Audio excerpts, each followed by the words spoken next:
Salut à toutes et à tous. Bienvenue sur Pharmaplante. Si vous êtes nouveau sur cette chaîne, merci de vous abonner et d'activer la cloche de notification. Aujourd'hui nous allons parler de la papaye dont le nom scientifique est Carica papaya. C'est parti. Tout d'abord, quelles sont les origines de la papaye? La papaye est originaire d'Amérique tropicale et est cultivée dans de nombreuses autres régions tropicales comme les pays d'Afrique subsaharienne. On la retrouve majoritairement dans les jardins et fermes. Parlons maintenant de la description botanique de cette plante.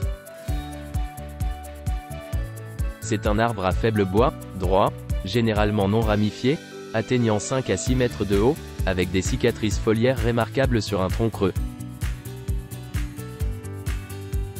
Ses feuilles sont grandes, palmées, atteignant parfois 1 mètre de diamètre et groupées au sommet du tronc.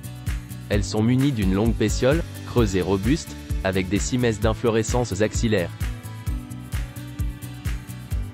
Les fleurs sont unisexuées, dioïques, blanches ou verdâtres, occasionnellement hermaphrodites. Il y a la présence de fleurs mâles et femelles unisexuées sur les différentes plantes. Les fleurs mâles sont gamopétales et glandes, tandis que les fleurs femelles sont larges, polypétales. Les fruits du papayer, c'est-à-dire les papayes, sont de forme oblongue ou oblongue-ovale jusqu'à 30 cm de long sur 7 à 11 cm de large avec un mésocarpe charnu, de couleur jaune ou or quand il est mûr et vert quand il est non mûr. Voyons maintenant les différents constituants chimiques de cette plante. La papaye contient de la papaïne qui est utilisée en cosmétique, comme une gomme douce et naturelle, aux propriétés assouplissantes. Elle permet aussi de remédier aux brûlures d'estomac. Elle est utilisée pour traiter les verrues et les cors ainsi que les brûlures de méduses ou de raies car elle dégrade les toxines contenues dans leur venin. Elle contient de l'acide caféique qui est connu pour ses propriétés anti-inflammatoires, anticancéreuses et antivirales. C'est un dérivé de l'acide cinnamique qui appartient aux grandes familles des phénylpropanoïdes et des acides phénols. Il n'a aucun lien avec la caféine mais on la retrouve en faible quantité dans le café. La papaye contient des caroténoïdes comme la bêta-carotène et l'epsilon-carotène.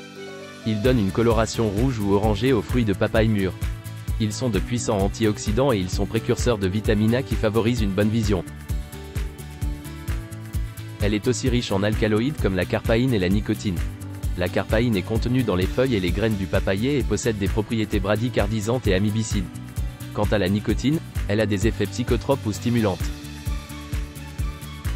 Tous ces composés confèrent à la papaye des propriétés thérapeutiques. Voyons voir tout ça ensemble. La papaye a des propriétés antibactériennes par son action contre certaines bactéries pathogènes pour l'homme.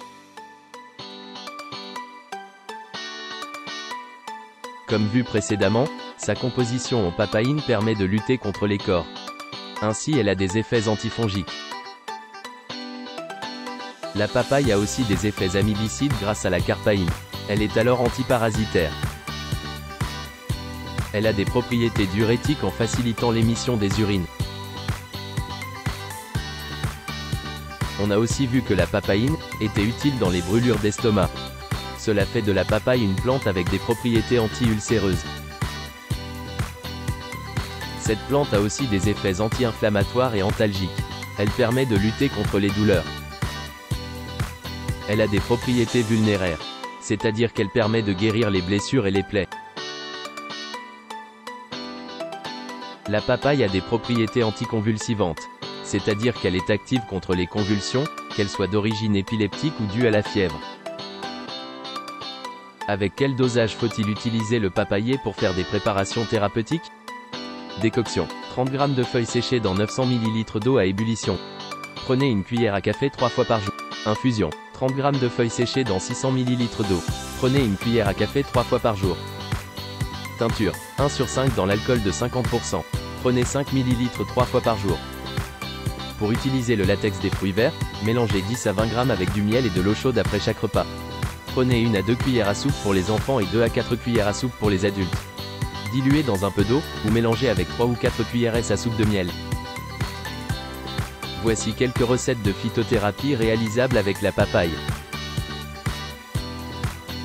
Contre les ictères, qui sont des anomalies entraînant une coloration jaunâtre de la peau et des muqueuses causées par une hyperbilirubinémie, vous pouvez faire cuire de la papaye verte ou 10 g d'écorce avec n'importe quel aliment de votre choix au déjeuner ou au dîner.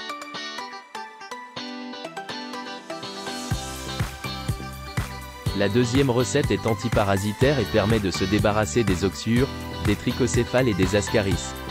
Pour la réaliser, prenez 4 à 8 g de latex frais pour les enfants, c'est-à-dire 1 à 2 cuillerées à soupe et prenez le double pour les adultes. Vous pouvez diluer le latex dans de l'eau avec 3 ou 4 cuillerées à soupe de miel pour une meilleure consommation.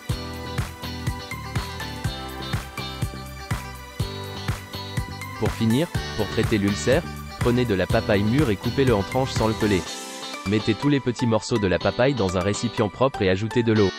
Laissez pendant 4 jours. Le 4e jour, filtrez l'eau blanche et buvez un demi-verre matin, midi et soir. Finissons en parlant de la toxicologie de la papaye. La papaïne peut provoquer un avortement en début de grossesse et peut avoir la capacité de dissoudre une protéine responsable de l'adhérence de l'œuf fécondé dans la muqueuse de l'utérus. Donc il est contre-indiqué d'utiliser cette plante pendant la grossesse et l'allaitement. En effet, à doses élevées, l'extrait de la plante peut provoquer l'irréversibilité de la tocolyse utérine, probablement due à un effet toxique de l'isothiocyanate de benzyle dans le myomètre. Elle est contre-indiquée aussi en cas d'hypotension, c'est-à-dire en cas de tension artérielle inférieure à la normale. Il est aussi contre-indiqué de prendre la papaye en association avec des médicaments anticoagulants comme la coumadine, la warfarine, le miradon et l'anisindone car cela entraîne une augmentation de saignement suite à une fluidification excessive du sang. Des réactions anaphylactiques à la papaïne ont été rapportées. Il y a des douleurs thoraciques, le choc anaphylactique et l'asthme sévère.